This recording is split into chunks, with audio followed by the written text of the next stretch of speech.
I'm sorry. We are recording this program that we will be putting it on our YouTube page. I'm sorry. Let's talk that over. I apologize, Clarence. That's okay. Goodman is a self-styled entertainer and historian whose actual and literal travels have taken him all over the map and all over the place. His love for his hometown and eventual return to it have proven to be a blessing, as his efforts have made him a favorite to libraries, historical societies, radio, television, and film, and he now joins us with one of his more than 30 topics that he covers. He will be talking tonight with his presentation called Emancipation to Inauguration. Clarence, I'll let you take it away. Thank you, Linda. Good evening, everybody, and welcome to Emancipation to Inauguration, Chicago's Black experience, where we have a nice linear and chronological overview of the impactful people, places, and events of Black history in Chicago. A word of thanks to my buddy Linda out there, and obviously Kristen and everyone else with the South Holland Public Library. All of the things we're going to discuss tonight are part of our collective American narratives. Like Linda mentioned, if you have questions, put them in chat, hang around, and we'll deal with all of those things at the very end of the show tonight. All of the images tonight, my friends, I use within the fair use parameters of the American copyright laws. I am slightly older version of the kid in this picture right now. I'm Clarence Goodman. Here we go. It starts in 1790 with Jean-Baptiste Pointe du Sable. 150 years roughly after the first non-Indigenous people explored this area called Chicago or Chicago, Jean-Baptiste Pointe du Sable, a descendant of a Haitian mother and a gentleman from Quebec, arrives in Chicago and becomes the first non-Indigenous person to actually settle in this area. And so, as the Native Americans will want to say, the first white man in Chicago was actually a Black man. However, as soon as du Sable arrived, he felt the temperature of the room, if you will, getting warmer as other settlers arrived, because all of these other settlers were white. And what was typical in the 19th century and before in this country of ours, as soon as there were non-white people in an area, we had Black and brown codes that were put on people. And in the case of Illinois, the Illinois Black Codes included and consisted of things like entry fees for Black and brown people to deter them from coming and staying, heavy fines to deter them from sticking around, no congregation of greater than certain numbers and the like, and obviously, no bearing witness against white in courts of law or hearings and things of this nature. And if this weren't already enough, adding insult to this injury, Black embarkation. Black embarkation, the unwritten, unspoken, but certainly understood agreement amongst people in cities throughout this land of ours to cap the Black and brown population. In the case of Chicago, this cap was at less than 0.5% of the entire population. Now, du Sable arrives in 1790, and by 1833, Chicago incorporates as a town with 400 people. This happens during the critical century, the 19th century in American history, where we have the issue of race and specifically the issue of slavery tearing this part asunder, which leads to the advent, obviously, of the Underground Railroad. And this leads us back to Chicago. Chicago being so far north and then eventually being the hub of the seamless waterway between the Great Lakes and the Mississippi River, that it becomes logical and definitive for Chicago to be either a station, a stopping point for the Underground Railroad, a destination place for the Underground Railroad, or indeed just a stopping off point for people who want to get all the way to Canada. Because, my friends, in the northern states, there were agreements that there was no automatic safe haven for Black people escaping from slavery via the Underground Railroad. And this leads us to our first impactful person. The gentleman you're looking at is Mr. John Jones. John Jones was a very well-to-do tailor probably owed a great deal to how fair-skinned he was. He was a very well-to-do tailor in downtown Chicago, tailor shop. But like so many people who were covertly working for the Underground Railroad as conductors, by day, a gig, a job, a place of business. By night, in the basement or in the woodshed or out back or whatever, these angels for the Underground Railroad. And Mr. John Jones in downtown Chicago typified a generation of Black and brown and white people who helped people during the advent of the Underground Railroad. Now, this leads us, as we move from the early part of the 19th century towards the middle and beyond, we have the opening of what is really the first impactful business when it comes to the African-American experience in Chicago. 1857, Cook County Hospital opens. Some of you recognize this building. Some of you were born in this building, and that's why this building was so important. When it opened in 1857 until it closed, this was the definitive free or very, very cheap hospital for people all over Chicago and Cook County, the definitive place for people who didn't have the affluence and the means to be born. And so to come into this world. And so by default, the vast majority of African Americans born in Chicago or Cook County between 1860 and 1980 were indeed born in Cook County, or at least the plurality. And the legion of people who were born at Cook County Hospital includes Emmett Till, it includes Sam Cooke, it includes Curtis Mayfield, it includes Jennifer Hudson, and probably includes some of you out there as well, and my mother and father. Most importantly to me, and indeed, this building is still there, even though it is no longer Cook County Hospital. The building itself is still there at the corners of Harrison and Wood. So if you're ever in that area, the Rush Presbyterian, you were driving by a big, big chunk of Black history. Now, this issue of race and this issue of slavery lead us to the formation of a new political party in the 1800s, 1850s specifically. The early 1850s finds the birth of this political party known as the Republican Party, not solely predicated upon the abolition of slavery, but definitely that was part of the mix of their very, very progressive platform. And this party, the emergence of this party, combined with the destruction, or I should say the disillusionment of the Whig Party, leads to an incredible birth in their popularity. And by 1856, they staged their first national convention. By 1860, their first national convention is indeed national because there are Republicans all over the states as they were then. And indeed, in 1860, they bring their party to Chicago for the first time for their national convention to select someone to run for the presidency. What you're looking at is Tremont House, a hotel that was in downtown Chicago at the junction of Dearborn and Lake. It has since burned down, you know how.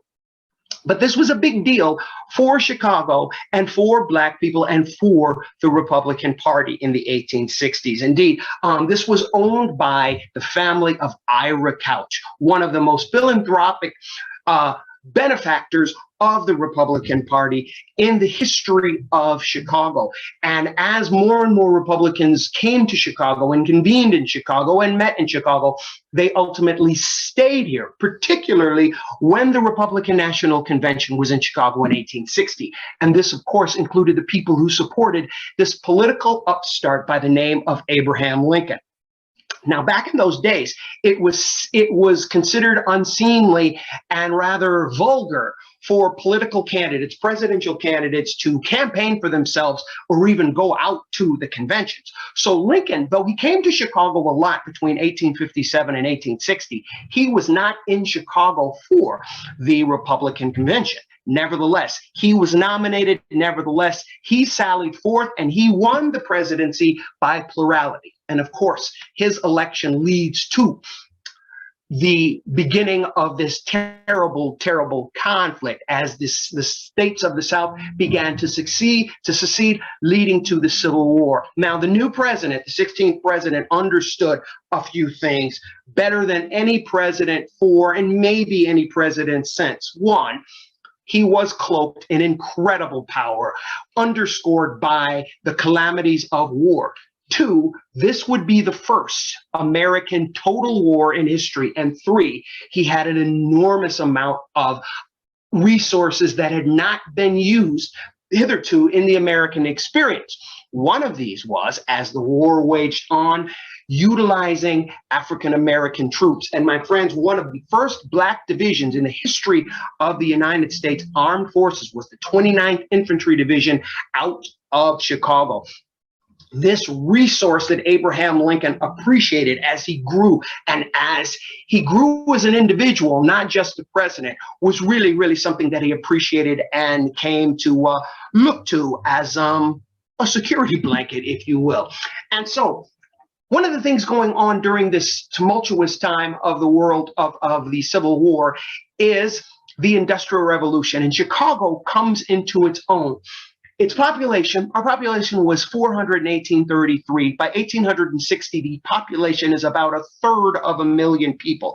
And after the Civil War is ended, the United States moves right into the Gilded Age, where all of the chickens that were out came home to roost with regard to America as an industrial power. Chicago was not planned very well. Chicago grew so fast, and some sort of calamity was bound to happen. And the definitive calamity in the Chicago experience, of course, the Great Chicago Fire of 1871. Now, this is important with regard to the African American experience, because those many angels who reared their heads, who reared their wings during the times of the Underground Railroad had an opportunity to rear their heads again. Meet Mr. Joseph Hudlin, who was an African American. He was a security guard at the Board of Trade building.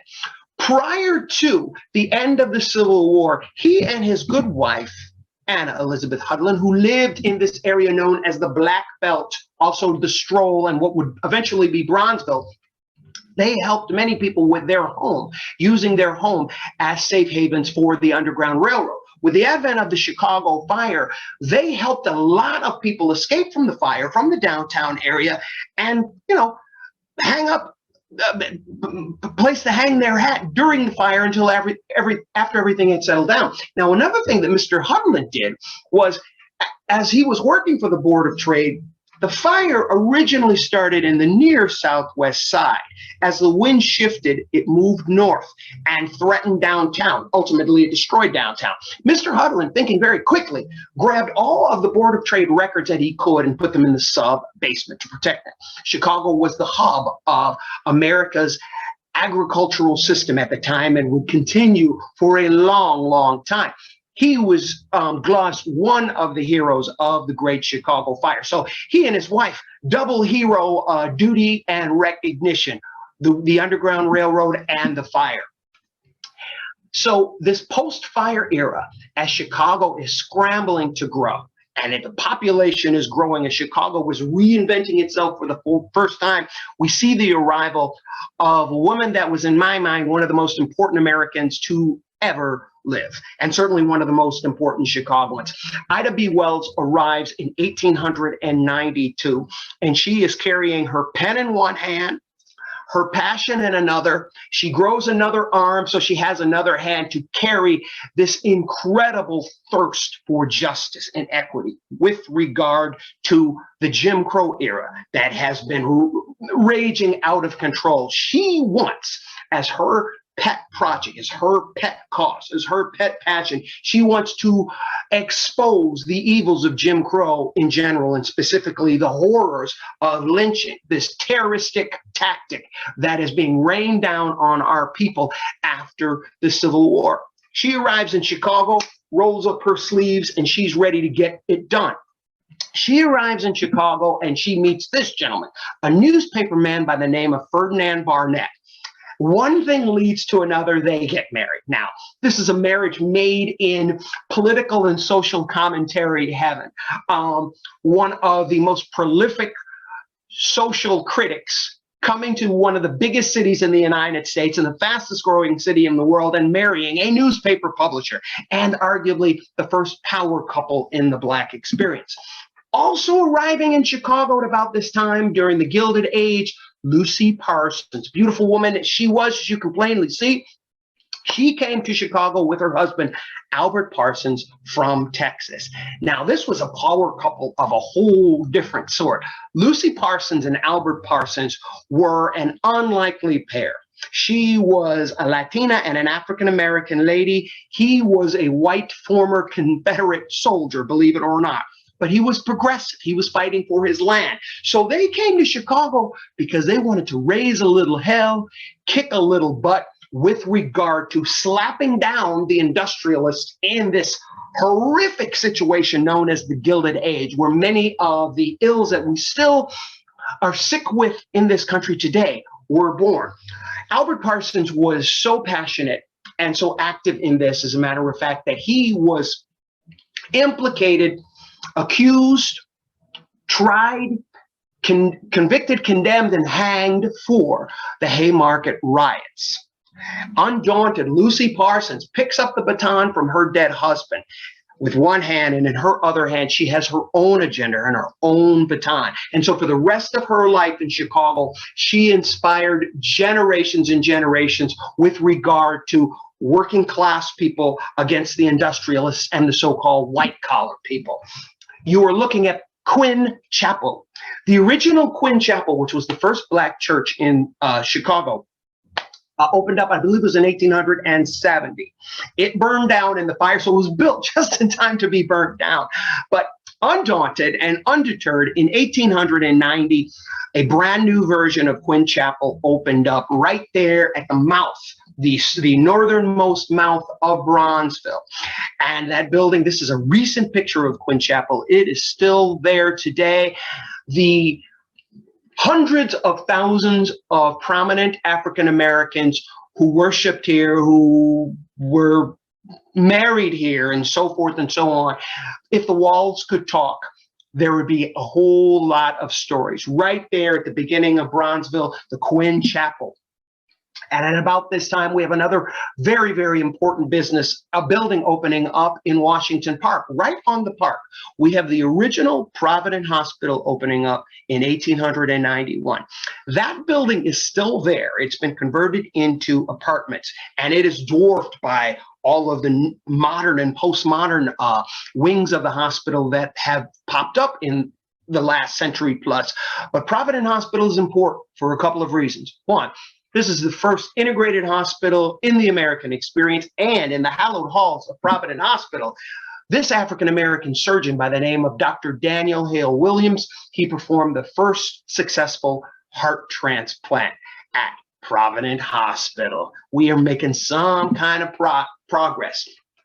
Arriving in Chicago at about this time, a young man, a former slave from the South, he comes to Chicago, he converts to Roman Catholicism, and over the course of his career, his good works, his study at the seminary, and so forth, he becomes the first African-American ordained to be a priest in the Roman Catholic Church. Father Augustus Tolton, Father Gus as he was known, he continued his career and his life dedicated to good works. And so much so that long after he passed away, he was canonized by the Roman Catholic Church. Ladies and gentlemen, I give you Saint Augustus Tolton. And it is precisely at this moment that Chicago becomes a world-class city. The town of 400 people in 1833 now has 1,125,000 in 1893. In time for the opening of our first World's Fair, where they expected, 10 million people to come for Chicago. 27 million people came through Chicago for the White City at a time when the population of the United States was only 64 million people. And everybody was greeting this event with great expectations and high ideals. And everybody was very, very excited, except for us, Black people in Chicago, because we were prohibited from doing any kinds of exhibits, any kinds of displays, any kind of showcasing of what we were bringing to the American experience and to the Chicago experience. Well, this went over like a Led Zeppelin. And namely, one Ida B. Wells said, hell no. And so she begins to organize a boycott. And remember, her husband was a newspaper man, so no problem with with paper and ink to print and cranking stuff out. And very quickly, a circular was printed and circulated, thus the name, around Chicago, threatening this boycott. And boy, somebody who's trying to make money, there is no way to scare them more than by yelling boycott. And so very quickly, the powers that be come together and say, whoa, whoa, Black people of Chicago, we'll compromise. We'll give you one day in August, and we'll call it Negro Day or Colored People Day or Haitian Day or Haitian Culture Day or whatever. And this seems like, please mute your machines, please. This seems like a really, really unreasonable compromise. But rather than say, you know what, take your compromise and stick it where the sun don't shine, the African Americans involved in this said, all right, we'll see that. And they were able to partner up and get some things done. However, in the period of time leading up to Negro People Day or Haitian Culture Day or whatever, almost every publication, every periodical, every newspaper in Chicago that was a white newspaper made fun of Black people. And the joke was, look at this cartoon here. The joke was, well, you want to get Black people to show up, give out free watermelon. We're going to have a problem. And you know what? They're lucky they only got one day, because they're going to fall flat on their faces as usual because Black people don't know how to do anything. Well, hardly the case. Taking their one day for our exhibition, sharing space with the Haitian National Exhibit, we thrived. Keynote speaker like Frederick Douglass, we thrived. The African Congress, the Congress on Africa, which was an unprecedented meeting of African nations, including reaching their hands out collectively to Black people in America to be included in this governing board, in this symposium, in this meeting where everybody got together and talked shop about the world facing Black and brown people. And in addition to this, you had excellence in the form of music. Every traditional Black college and university sent representatives in one way or another, most notably musicians and choirs. You're looking at a picture of the Hampton University Choir, which came, saw, threw down, kicked butt, and left town. One of the people there, this gentleman here, youngster by the name of Robert Abbott. He comes to Chicago like so many people did, so many Black people did, for the first time for the World's Fair, the White City. Whoa, look at all this. Robert Abbott says, wow, I'm coming back to Chicago because we got a Black community here. We've got all of this, and I can feel this place is growing. And let me tell you something, ladies and gentlemen, not only did he come back to Chicago, but he was not alone in the people who wanted to make Chicago their home. Still at this World's Fair, we have the emergence of the questionable and the offensive image representing the debut of Aunt Jemima pancake flour. Now, I want you to look at this image and take a picture of it with your collective mind's eyes. This was the emergence, the debut of Aunt Jemima flour. And of course, this is benign compared to much of the packaging and advertisement using African-American images back in the 1890s. But I want you to look at this and think about this as we see the evolution of the use of African-American imagery in advertising and so forth over the ensuing century. Also coming to Chicago at about this time, musicians. We musicians were always looking for a gig, always looking for a gig. And the legend about a gentleman by the name of Scott Joplin is he kind of meandered his way up from Linden, Texas, and eventually he lands in Chicago in time for the World's Fair. And it is at this time, excuse me, ladies and gentlemen, I talk so fast, I gotta hydrate. He arrives in Chicago and he's already experimenting with and tinkering with a syncopated approach to a new genre of American music. This new music is called jazz, but he is applying something that he learned over the course of his development, a syncopated approach, and dialing in, mixing in, if you will, symphonic music and band music and choral music and marching band music and so forth. And what he ultimately comes up with is ragtime, the finishing touches of this new subgenre, ragtime, finished in Chicago. Now, at this time, as we move towards the end of the Gilded Age, this really, really narrow corridor of where Black people are forced to live is starting to expand. It's starting to expand vertically, and it's starting to swell a little bit horizontally along the corridor that includes Michigan Avenue and State Street and Wabash and the like. And this will ultimately be known as the Black Belt, Bronzeville, and the Stroll, the commercial section. At about this time, we have a fascinating gentleman who arrives in Chicago. Jesse Binga arrives in Chicago in 1893, in time for the World's Fair, but he's got $10 in his pocket. Now, he has, before arriving in Chicago, he's been spending his time as a barber out west, and very importantly, a Pullman porter. The Pullman porter experience was so important in the African-American experience. Well, Mr. Binga arrives in Chicago with $10, and by the end of his career, he has parlayed this $10 into an incredible real estate and banking empire using horse sense and elbow grease, and typifying the growth, soon to be overgrowth, of the Stroll / Bronzeville, the opening of the Pekin Theater in 1905.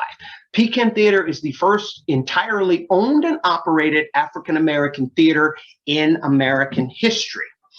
And as this neighborhood is growing, the celebration is almost perpetual, typified by this postcard here. This is a postcard depicting the State Street Carnival, which was strictly a Bronzeville thing, celebrating the advent of Black Chicago and the advent of Bronzeville. And it looks suspiciously like the World's Columbian Exposition, or at least the White City part of the World's Columbian Exposition. Chicago, for many, many reasons, justifiably has been known as the cradle of settlement houses and social work here in America. All you got to do is say Jane Addams and the Hull House. However, all of the settlement houses and social work sites were segregated. So Dr. Fannie Emanuel comes to Chicago and opens the first integrated settlement house in American history, and that is the Emanuel Settlement House. And so you know that Bronzeville is growing when the incredibly loquacious, the incredible personality of the first African-American heavyweight champion of the world, Jack Johnson, a poor boy from Texas. After in 1910, he becomes the heavyweight champion. He moves to Chicago because if you have money, you want to have some fun if you're a young person. Not only does he move to Chicago as the reigning heavyweight champion, the first Black heavyweight champion, he opens his own club in Bronzeville, Jack Johnson's Cafe de Champions. And not only this, he personally integrates the Everlay Club. For those of you who don't know what the Everlay Club is, look it up and you will have a little laugh out of that one. So it's at about this time that the Black experience in Chicago starts to mirror the general experience in America, meaning there's not just poor people, there's middle income people and there are rich people and so forth. And that is typified by this picture here. Welcome elks. For those of you out there younger than a certain age, what is an elk? It's this animal, it's this mammal, it's an herbivorous animal with big antlers and stuff, but it was also the mascot and symbol for a very popular lodge. Lodges used to be, and they used to be as popular as sororities and fraternity, mooses and elks, and all of these things. Most of you probably know the water buffaloes with the Flintstone and the friendly raccoons with the honeymooners. Well, you're looking at a picture of the convention, the welcoming signs and placards of a convention, the National Convention for African American Elks, feeding Mr. Teenan Jones. This is really going to show you how things have changed. Teenan Jones, look how impressive this man. Look at that mustache, nice and trimmed and symmetrical. Teenan Jones is a different kind of cat when it comes to Chicago at this point.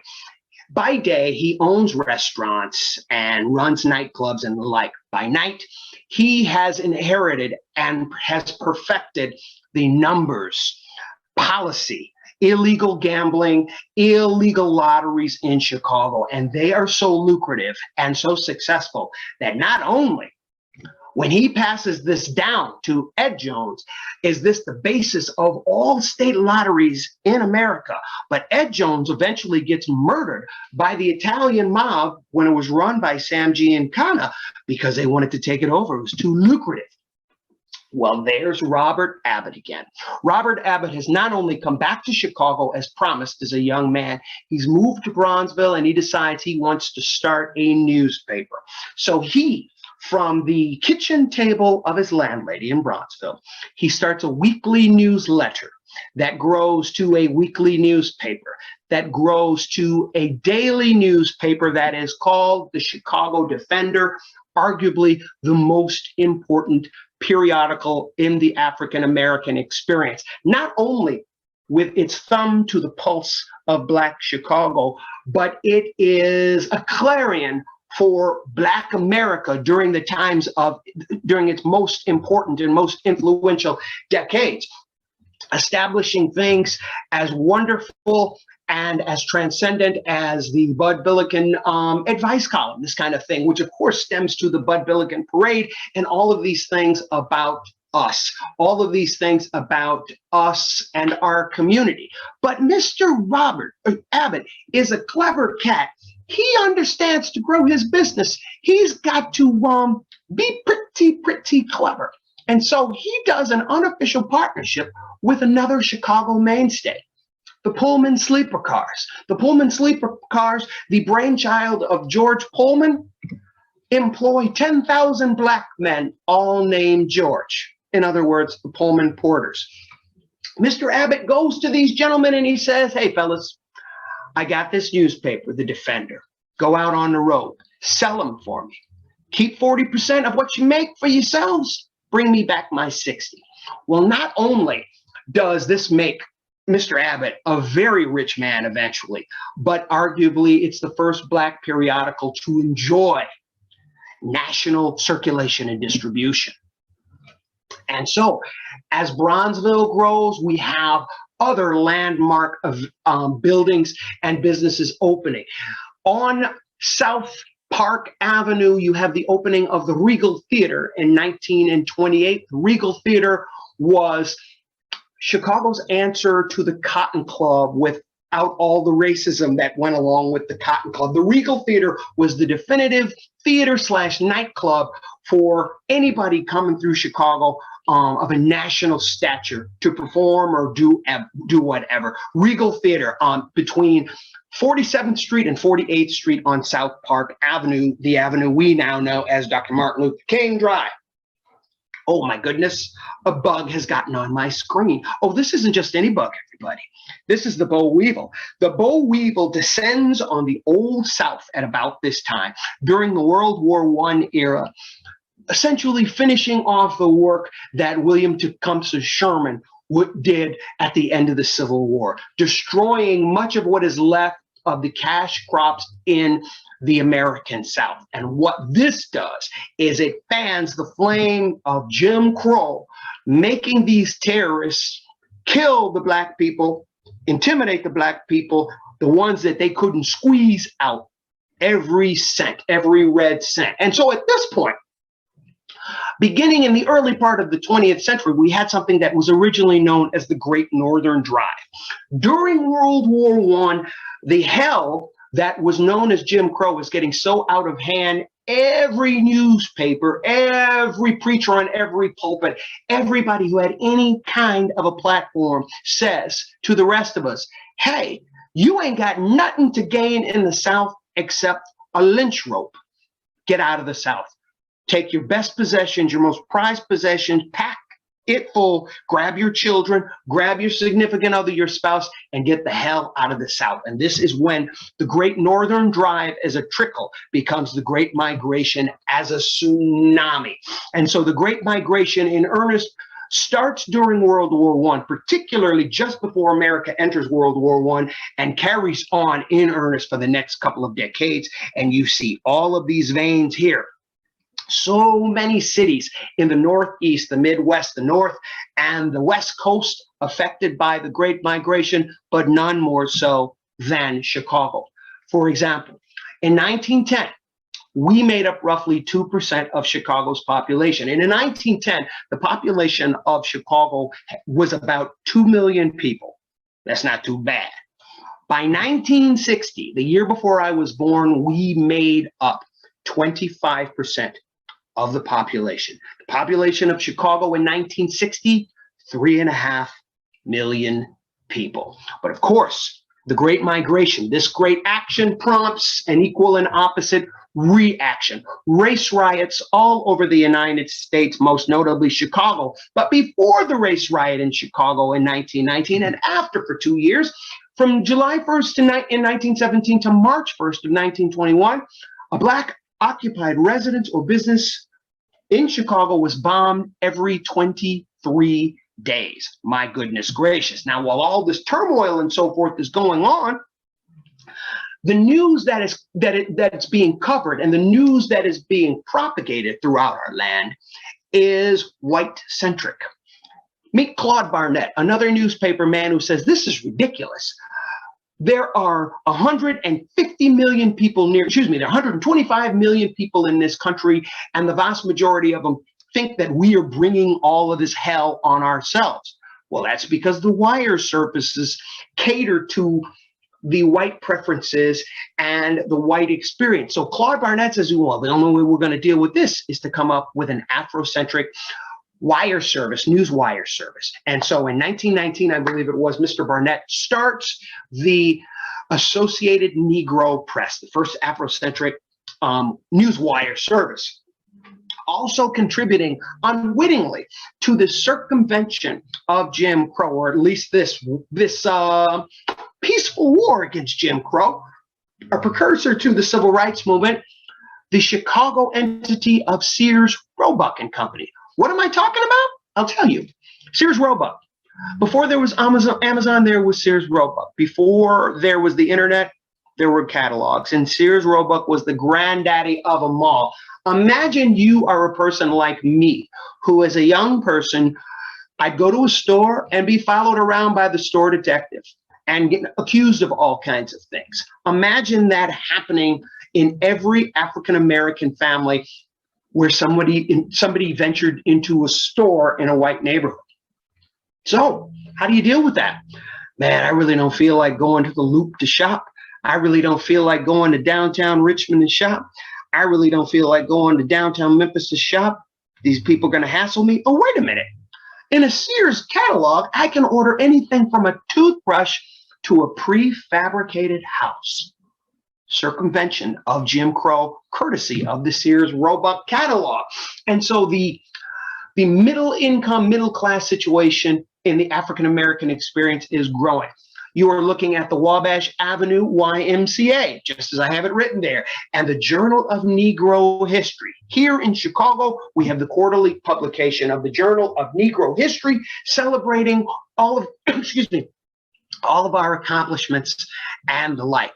It is at this time, in the late 1920s, that one of the contributing editors and writers, a gentleman by the name of Mr. Carter Woodson, gets this idea. He says, hey, we as Republicans, and the vast majority of, the way vast majority of African Americans were Republicans until about 1965.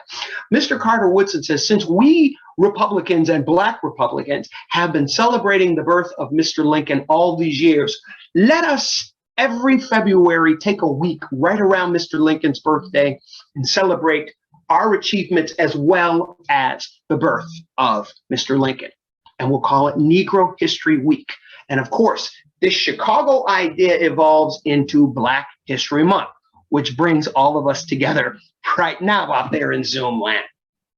At the same time, in Bronzeville at the Pilgrim Baptist Church, the building, though it's gutted, is still there.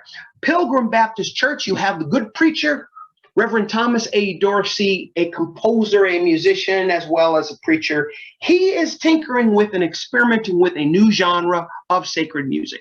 This will bring elements of blues, elements of traditional sacred, elements of choral music, but it's going to swing a little bit. And he's going to call this gospel. And a new arrival in Chicago at the time, Mahalia Jackson, will be the perfect mouthpiece.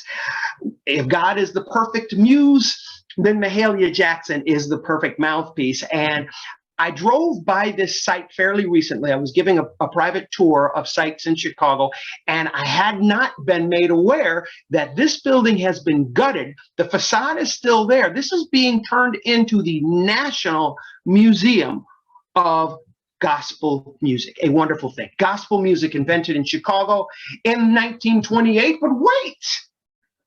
Mahalia Jackson wasn't the only person singing in Chicago. Meet Sister Rosetta Tharpe. If you've never heard of Sister Rosetta Tharpe, then shame on you. I'm just kidding, not shame on you, but you're gonna hear about it right now. Sister Rosetta Tharpe was the closest thing to a rival of Mahalia Jackson.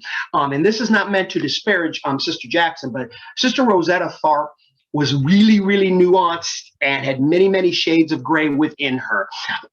Without getting into too much detail, she heard the voice of an angel on one shoulder into one ear and the voice of a demon, if you will, on one shoulder into the other ear. Namely, the angel was saying, play sacred music. The demon was saying, play secular music. And so not only did this pull in many ways exemplify what she would go through for her entire career, but she would be the first prominent American musician who would go through this yin and yang of the sacred versus the secular.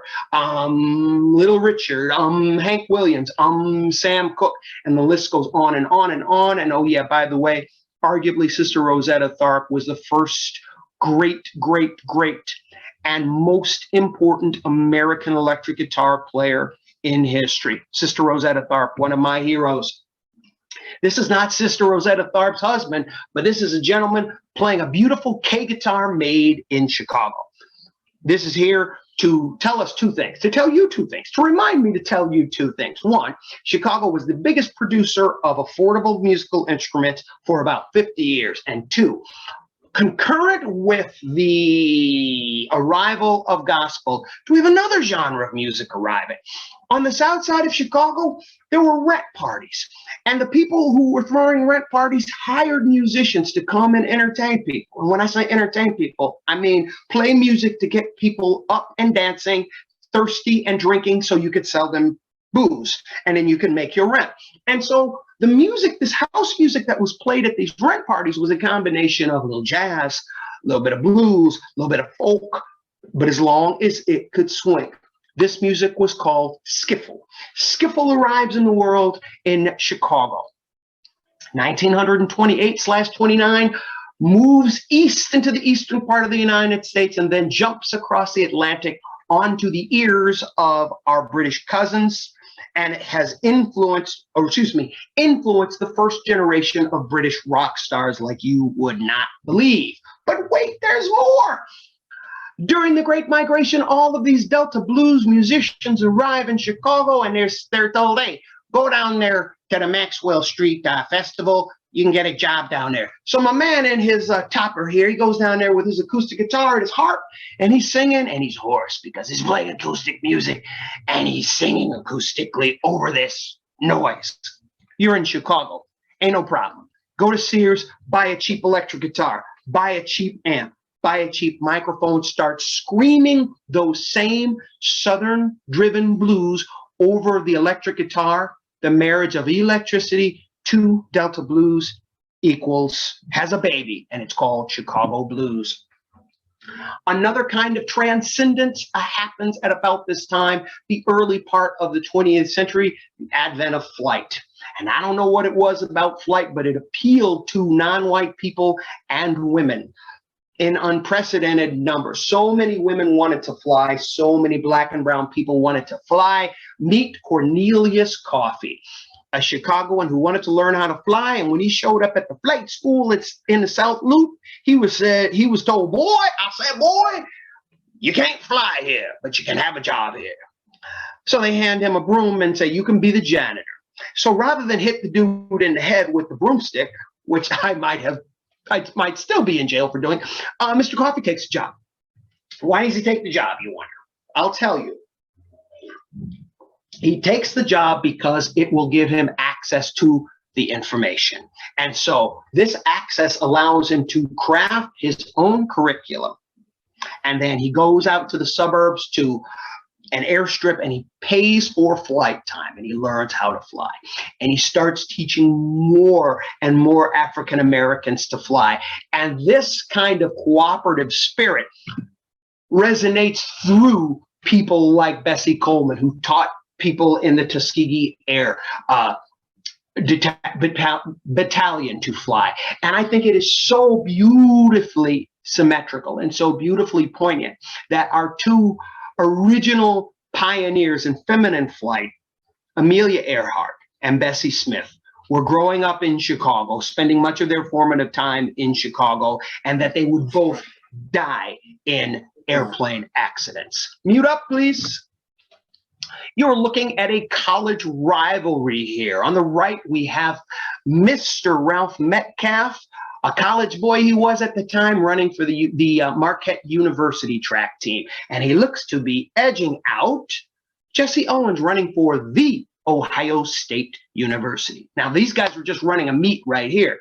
They would be teammates a couple of years later, and they would become symbiotically linked in this team participation, as they would be members of the United States Olympic team of 1936, the Berlin Olympics. Mr. Owens becomes a legend, winning 4 gold medals. Mr. Metcalf becomes just really, really good, winning 1 gold medal, but he goes back to Chicago. By the way, Ralph Metcalf was from Chicago. He comes back to Chicago and he parlays this fame and this success into a political career and becomes perhaps the first prominent African-American politician of the 20th century. Jazz music. In my mind, the most American of American-made music was for a long time. The first several decades of its existence, it was segregated. You would not see black and white musicians playing on the same stage, and you would not see black and white audiences dancing on the same floor. The man in the middle of this picture is Benny Goodman, obviously from Chicago.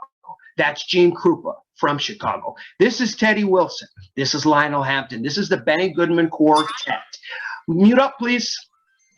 Benny Goodman got tired of all of this segregation and so forth, and his orchestra, his big band, had a regular gig at the Congress Plaza Hotel every Sunday.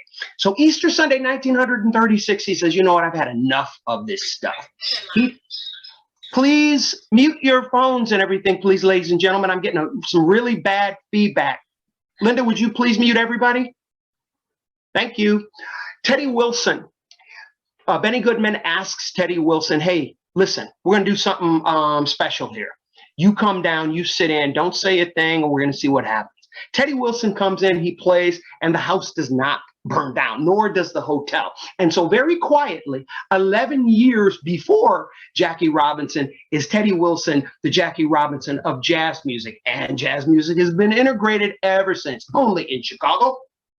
At around this same time, we have Lloyd Albert Quarterman arriving in Chicago, along with about a dozen other scientists and physicists and the like. They arrive in Chicago for a very secret project that will ultimately be known as the Manhattan Project. So an African-American contributed, for what it's worth, to nuclear power and nuclear destruction.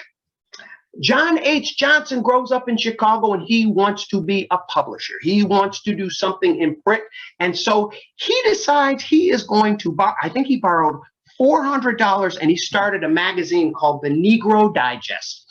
Its popularity is such that Mr. Johnson is able to make more publications, and his signature publications will be Ebony and Jet magazines, whose popularity is such that it becomes the center of a publishing empire in downtown Chicago. And indeed, the first high-rise office building designed by an African-American architect was and still is the Ebony and Jet building, 600, I believe, South Michigan Avenue in Chicago's Cultural Mile, a landmark. This is Mr. Frank Brown. Some of you know him as Uncle Ben. In the middle 1950s, the converted rice company wanted to come up with an instant-ish kind of rice idea. And they said, well, how do we sell this? What do we call it?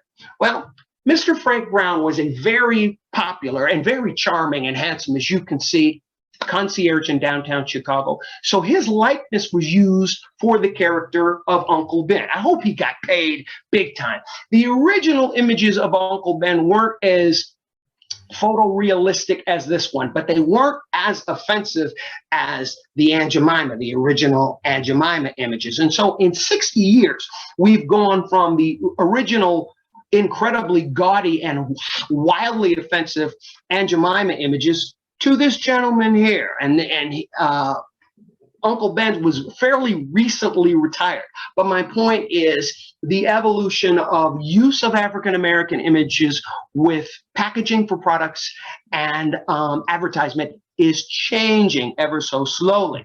But of course, the middle of the Black experience in Chicago in the middle of the 1950s is the Emmett Till murder. Unbeknownst to this beautiful kid and his beautiful mother there, Mamie Till, that this child's murder in Mississippi in summer of 1955 would be the spark that would start the modern civil rights movement. And when we talk about the modern civil rights movement in Chicago, this includes not only a mention of Dr. Martin Luther King, whose work brought him to Chicago constantly. Indeed, he lived in Chicago for over a year in order to set up shop and deal with the hypocrisy of Northern discrimination and Northern segregation whilst dealing with the South. Not only did we have Martin Luther King, but we obviously had Malcolm X, whose church was headquartered in Chicago. And before, I should say, as his career was growing towards its conclusion, he knew that he was going to be murdered. And so very shortly before he passed away, he was on a tour going to many, many cities, and this included Chicago, in order to talk to the talking heads, talk to the newspaper people, talk to the radio and television people. This is a picture of Mr. Malcolm X talking to Irv Kupcinet. And then this, of course, leads us to one of the great tragedies as far as What If was concerned. The late, great Fred Hampton, murdered by the Chicago police at the tender old age of 20 years old. This man might have done extraordinary things as he led African Americans around the country and in Chicago into the latter part of the 20th century. This typified the political turmoil that was going on in Chicago. That was also, in many ways, demonstrated by the chaotic Democratic Convention in 1968. When the world saw this, they thought, wow, Chicago's out of control. And most importantly, Mayor Daley's machine needs more than a drop of oil. And as Mayor Daley's machine started to slow down, this creates the political climate that leads directly to the election of our first woman mayor, the late, great Honorable Jane Byrne, and our first elected African-American mayor, the late, great Honorable Harold Washington. And today we finally have our second elected female mayor and our second elected African-American mayor, all rolled into the same person, the Honorable Lori Lightfoot. And my friends, as we start to cascade into our home stretch here, we have a constellation, not consolation, of modern stars in the Chicago experience. Football fans, the first Black head coach and quarterback in NFL history, Chicago and Fritz Pollard. Joe Louis moves to Chicago, and he becomes the second of this great triumvirate of really important African-American heavyweight champions who moves to Chicago out of choice because Chicago was where the action was. The incomparable Nat King Cole. Richard Wright, one of the great and very important writers in the Black experience in the middle of the 20th century. Also, the middle of the 20th century and a little bit beyond, oh my gosh, the legendary and lovely Lorraine Hansberry. She smiled like a baby, but she bit like a gator. Buck O'Neil. Who's Buck O'Neil? I'll tell you, he was a baseball guy. He was a good baseball guy in the Negro Leagues, a good baseball guy in the major leagues after the color barrier had been lifted. But most importantly, he knew baseball. And so on his way to becoming the first curator of the Negro League Hall of Fame, he becomes the first non-white baseball player elevated to the ranks of coach and or scout. the first non-white player to be more than a player. That didn't make any sense. Her name was Gwendolyn Brooks, another of the great writers from Chicago in the second half and the last quarter of the 20th century. Diane Nash, I must be honest with you, I had never really heard anything about Diane Nash until President Obama mentioned her. And I started doing research on her, and she was a civil rights era champion from Chicago who never gets mentioned generally. Maybe because she's still alive, maybe because she's a woman. You tell me. The Honorable Elijah Muhammad changes the south side of Chicago when he moves his church, the Nation of Islam, Black Muslims, to Stony Island Avenue on the south side of Chicago. In the middle of the 20th century, Willard Motley, a Chicago man, an African-American man from Chicago, writes what many people thought was the definitive novel of the middle of the American century, Knock on Any Door. But wait. In his same family, we have Archibald Motley, a very, very important portrait painter whose works have hung in countless galleries around the United States.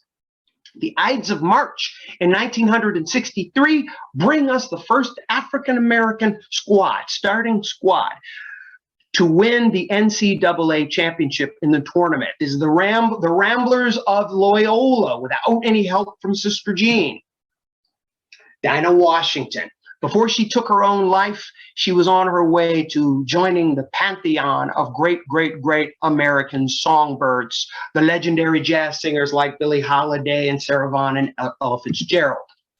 That's Gordon Parks on the left, a great photographer, a great photo editor, an incredible contributor to Ebony and Jet magazine and Look and Life magazine. That's John Matusami on the right. One of the first graduates, one of the first generation of the second school of Chicago architecture, meaning that he studied directly under Mies van der Rohe. And he was obviously a very prominent African-American architect. He designed, amongst other things, the Ebony and Jet magazine building, Harry S. Truman College, but wait, there's more. Studying at the same time as him was this man, Wendell Campbell, another of that first generation of the second school of Chicago architecture, studying directly under Mies van der Rohe, Mr. Wendell Campbell. Milton Olive III was the kid who came to Chicago during the Great Migration, and he wanted to be a good soldier, and he wanted to fight for the country that he loved so much. He got his opportunity in the Vietnam War and wound up throwing his body on a live hand grenade, sacrificing his life for the lives of his army buddies. And so as a result, he was the first African-American to receive the Congressional Medal of Honor. Sam Cooke, baby, that's all I'm gonna say. Muddy Waters, baby, that's all I'm gonna say. Her name is Dr. May Carroll Jemison. A Renaissance woman is she, an astronaut, a dancer, an actor, a doctor, a model. The list goes on, a graduate of the University of Chicago. Barbara Gordon Proctor, the first African-American to be the head of A&R of a major white record label, that was VJ in downtown Chicago. She ultimately became the first woman to have her own advertising agency in the United States.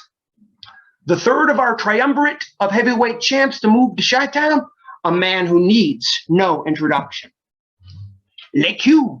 Quincy Jones, growing up in Bronzeville on the south side of Chicago, the most recognized, the most accomplished, the most decorated, popular musician in the history of popular music, according to the Grammys. You big dummy. His name was John Sanford. He grew up on the south side of Chicago on his way to becoming the legendary comedian Red Fox. Also on the south side of Chicago, the former letter carrier in my old neighborhood when I was a little kid, Don Cornelius, brought us peace, love, and soul. And what his idea was to make a Black American bandstand. And he did so with Soul Train. The first year of Soul Train was shot not only in Chicago, but in Chicago's Board of Trade building. Sheila Crump Johnson, the first female billionaire in the history of the United States. Sister, can you spare a dime? The Honorable Reverend Jesse Jackson, who has had so many careers, so many different incarnations and permutations. I am citing him here for his political contributions to the American experience. That is really where he moved the needle when it came to his candidacy for the presidency in the 80s. The most powerful woman in Hollywood is a Chicago kid by the name of Shonda Rhimes. You know you've watched a whole bunch of TV courtesy of Miss Rhimes. The first cardinal or African-American cardinal ordained by the Roman Catholic Church, of course, it's a Chicago guy, Cardinal Wilton Gregory. A woman who needs no introduction arrives in Chicago in 1983, and shortly thereafter, a man who needs no introduction arrives in Chicago, and they arrive essentially in the same neighborhood from a professional perspective.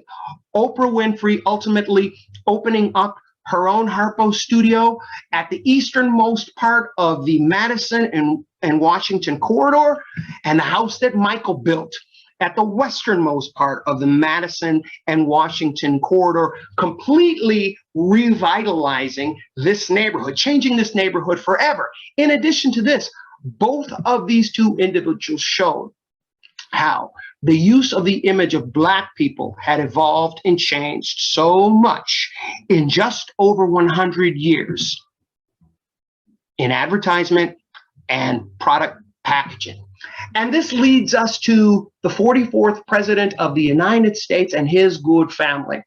And I don't care about your politics out there, ladies and gentlemen. All I know is that this man and his family symbolized what the first family should be. And when I look at their pictures, any of them at this time, I am reminded of the pride that I had in my city, in my race, and in my country when he was the president.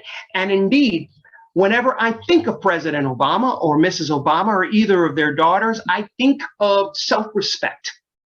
And this reminds me of the Wall of Respect, the first great mural that was painted on the south side of Chicago as a mirror to remind us of the contributions that we've made and what we've done for this city, this country, and this world. And these things, after the Wall of Respect started popping up all over, not just the south side, but all over Chicago. You see so many murals saying, hey, I'm part of it too. Hey, we're part of it too. Hey, we're all in this together. Hey, we all have something to contribute. And this makes me think of the beautiful quilt that this country is and that our city is. And each one of us in our own way is a fiber or a piece of cloth that is so, so important in this beautiful, beautiful quilt and our greater American narrative.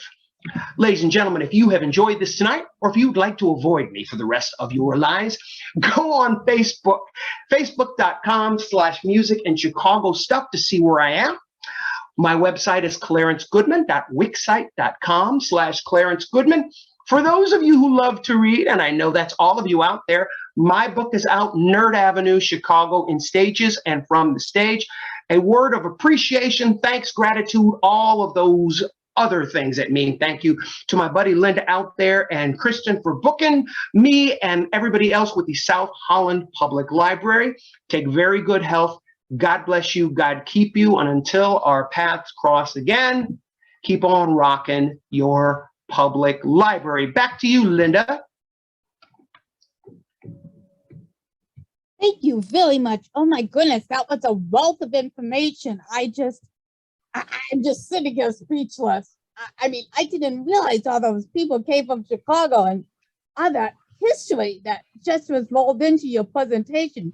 Could you stuff any more into it, Clarence? It was awesome. Thank you. Well, to be honest with you, Linda, that was the short version of this presentation. There's one that lasts an hour and a half. I wear people out in an hour. I'm not so sadistic that I want to talk at someone for 90 minutes. That was awesome. And the comments we are getting, I got to tell you, wonderful learning experience. I have another lady who was clapping her hands. 1, 2, 3, 4, 5. Polly, thank you.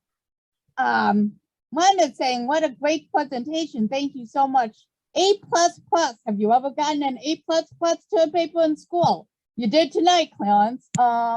Well, without bragging, I was a straight A student all through my whole, okay, so watch what you say. You know, you can't judge a book by its cover. I'm so sorry. I hear That's you. okay. I hear you. That's So, okay. I'm just teasing you. it's been great.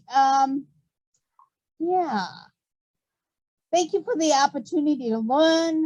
They wanted to know if we will be recording this session. Yes, we are. Everybody who registered for the program will get an email with the link. It will be on our webpage on our YouTube page for a week, and you guys can share and enjoy. And oh, Clarence, I'm still sitting here speechless. It was great. Thank you so much. My pleasure, Linda. Thank you for pinch hitting for Kristen. You did a great job. Well, you know what? I'm so glad I had the opportunity because I'm just, again, I learned a lot tonight. Things I, didn't realize came from Chicago. And Holly said I'm from Chicago and she's so proud to be a Chicagoan. I just, like I said, it was a great presentation. And I don't often lose words, but I'm just speechless here. Well, good. Wonderful learning experience. Thank you, Mr. Goodman. Da, da, da, da, da. Somebody's thanking me, but I did nothing. So somebody said she's looking forward to doing this again, maybe in person. Well, who knows what the future is going to be. Clarence, you said you had a whole bunch of programs. Are they all about the basic same topics? Is there a variety of them? No, there. If you go to my website, you'll see a list. The website's on there right now. But yeah, they're over a wide variety of topics. Okay. Let me finish. February is obviously with Black History Month. The programs booked tend to be Afro-centric. But March, for example, the presentations that I've crafted on women's history in Chicago, those take center stage. That kind of thing. Okay, I will have to check them out for the future. Thank you.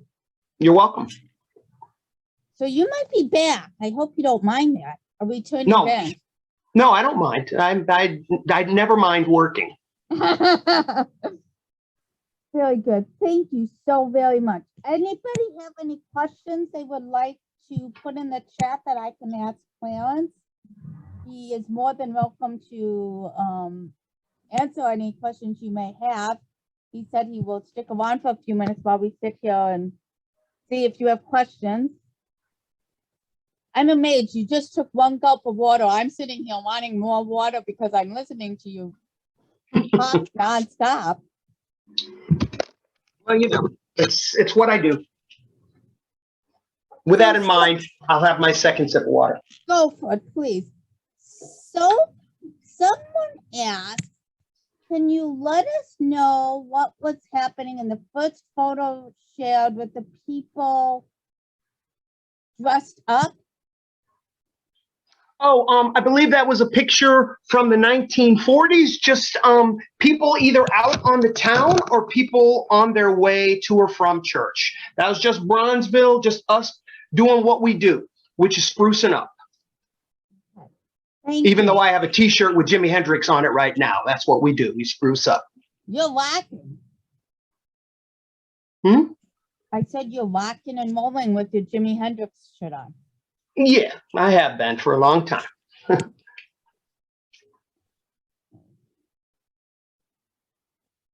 Thank you so much for sharing. I wish this information was available in school. Any presentation set to music, someone has asked. What? Have you done any presentations set to music? Yeah, I've got one more Monday night, I believe it is. Let me look at my calendar. I'm gonna have to, the Chicago Public Ridge Library at 7 o'clock on Monday night. I'm doing an unfinished journey, African-American music during its pivotal decades of the 20th century, which is a presentation and a concert. Me playing important songs of the Black experience.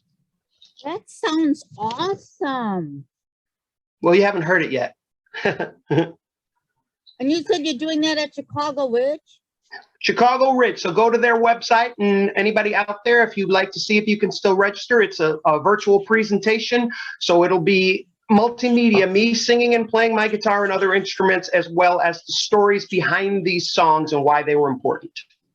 And I'm sorry, Clarence, I'm writing this down. What day did you say you were doing this? That's this Monday. Monday. Thank you. Yeah, go to my I really am Facebook writing page. that down. I'm not lying to you. That's okay. Go to my Facebook page and you'll see everything. Okay, cool. Okay? Very good. Thank you. Anybody else have any questions?